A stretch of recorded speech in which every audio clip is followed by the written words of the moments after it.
सर्वसामान्य ठाणेकर आपलंसं म्हणून उतरला, त्याचा आज एक समाधान आहे.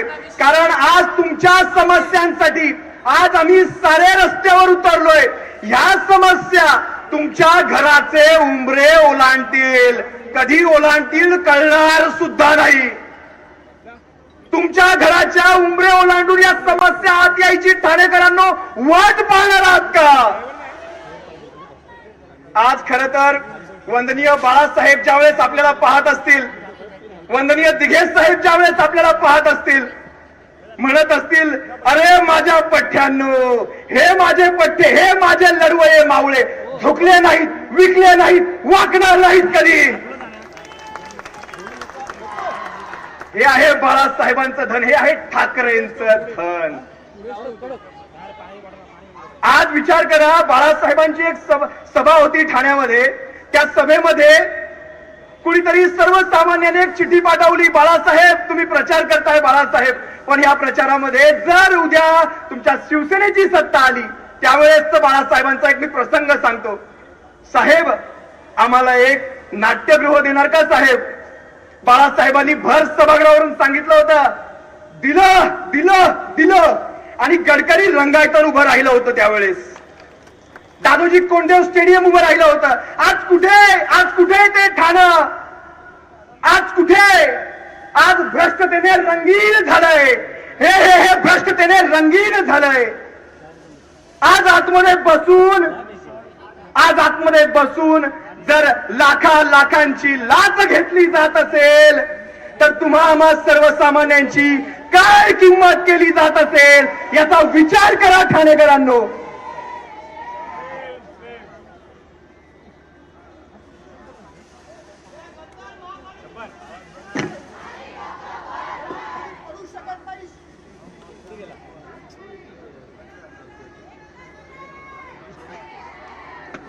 आज या महानगरपालिकेच्या आतमध्ये बसून जर लाखांची लाच घेतली जात असेल तर तुम्हा सर्वसामान्यांना काय कवडीची किंमत दिली जात असेल हे काही मला वेगळं सांगायची इथे गरज नाही. अगदी साधंसं उदाहरण देतो, साधंसं बघा, तुमच्या माझ्या रोजच्या जीवनातलं उदाहरण देतो. आपल्या घरामध्ये, आपल्या सोसायटीमध्ये घंटागाड्या येतात ना, घंटागाड्या, त्याला सुद्धा पैसे द्यावे लागतात हो साहेब. तेव्हा कुठे घंटागाडी वेळेवर येते? काल परवाच अविनाश दादाने एक आंदोलन घेतलं, मनसेने एक आंदोलन घेतलं काल परवा. टँकर माफिया 35 लाख रुपयांचे जर तुम्हाला टँकरची बिलं भरावी लागत असतील तर आपण या महानगरपालिकेला कशासाठी तो टॅक्स भरतो, कशासाठी ती पाण्याची बिलं भरतो? कधीतरी हा प्रश्न आपण स्वतःला करणार आहोत का? आज कित्येक वर्षांपासून या महानगरपालिकेचं ऑडिट झालेलं नाही. कित्येक कोटींच्या त्या रकमांचा अजून हिशोब लागला नाही.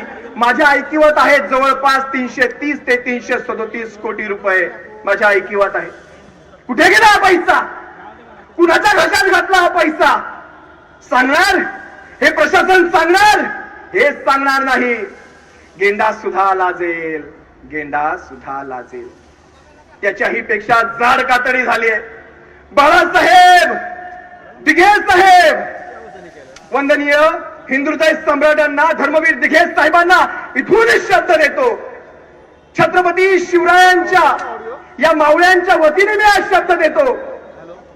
हे मावळे जोपर्यंत जिवंत आहेत ना, यांच्या श्वासात श्वास आहे ना, तोपर्यंत या भ्रष्ट सत्ताधाऱ्यांना आम्ही शांत बसू देणार नाही. बसू देणार का?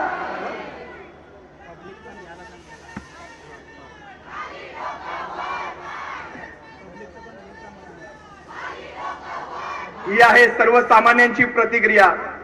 ठाणेकरांनो, सर्वसामान्य ठाणेकरांनो, ही समस्या माझी नाही. ही समस्या जमलेल्या तमाम सैनिकांची नाही. शिवसैनिक असतील, महाराष्ट्र सैनिक असतील, एनसीपी असेल, काँग्रेस असेल, सारेच्या सारे इथे एकवटले. तुम्ही सारे तमाम ठाणेकर एकवटला आहात. पण या समस्या तुमच्याही घरात घुसणार आहेत. आज कॉलेजांपर्यंत ड्रग्ज पोहोचले जात आहेत. ठाण्यामध्ये सुद्धा छमछम चालू आहे. छमछम कळते ना तुम्हाला? आज वाहतुकीची समस्या, आज तुम्ही इथून जम्मू काश्मीरला जाऊ शकता तासाभरामध्ये, पण इथून तुम्ही गायमुखला 2 तास. आव्हान करतो तुम्हाला, मला दाखवा 2 तासाच्या आत कोण पोचतं गायमुखला. ठाण्यातून गायमुख एकच महानगरपालिका क्षेत्रामध्ये तुम्ही जाऊ शकत नाहीत. ही तुमची आमची किंमत केली जाते. आज एक खड्डा 10 वेळा बुजवला जातो. तुम्हाला आम्हाला गृहीत धरलं जातं. आज तुम्ही कुत्र्यांच्या समस्या घेऊन जा. कुत्री चावतायत, श्वान चावतायत, कोणी ऐकायला नाही. गेल्या असतील ना बऱ्याच जणांनी श्वानांच्या समस्या घेऊन गेले असताना. नंबर रिंगिंग राहतात, नंबर कोणी उचलायला नाही. या सर्व समस्यांना जर आम्ही वाचा फोडली तर आम्ही देशद्रोही, तर आम्ही धर्मद्रोही. 3,000 कोटी ठाणे ते बोरवली टनलच्या त्या कामामध्ये 3,000 कोटीचं वाढीव टेंडर कसं मंजूर होता? कोण मंजूर करता? सुप्रीम कोर्ट स्वतः त्याच्यामध्ये हस्तक्षेप करता आणि 3,000 कोटी ठाणेकरांनो तुमच्या माझ्या खिशाचे वाचवलं जातं. सुप्रीम कोर्टाचे आभार मानतो. मायबाप सुप्रीम कोर्टात तुमच्या ताकद आहे, तुम्ही ते केलात. आमचं कोण ऐकतंय? आम्हा पामरांचं कोण ऐकतंय? पण आता नाही, आता नाही. आता आपण एकजूट वज्रमूठ आहोत की नाही? हात वरती करून सांगा, आहोत की नाही? ही वज्रमूठ आहे ठाण्याची. हे नवं ठाणं घडतंय, हे धर्मवीरांचं ठाणं घडतंय. आणि या नव्या ठाण्यामध्ये भ्रष्टाचार्यांना थारा. धर्मवीर दिघे साहेबांच्या चित्रपटामध्ये मला एक प्रसंग आठवतो. असा एक चाबूक होता दिघे साहेबांच्या हातामध्ये, बरोबर बरोबर. आणि चाबकाने कुणाला फोडला होता? नगरसेवकाला फोडला होता. का फोडला होता? गाडी घेतली होती. कितवी टर्म होती?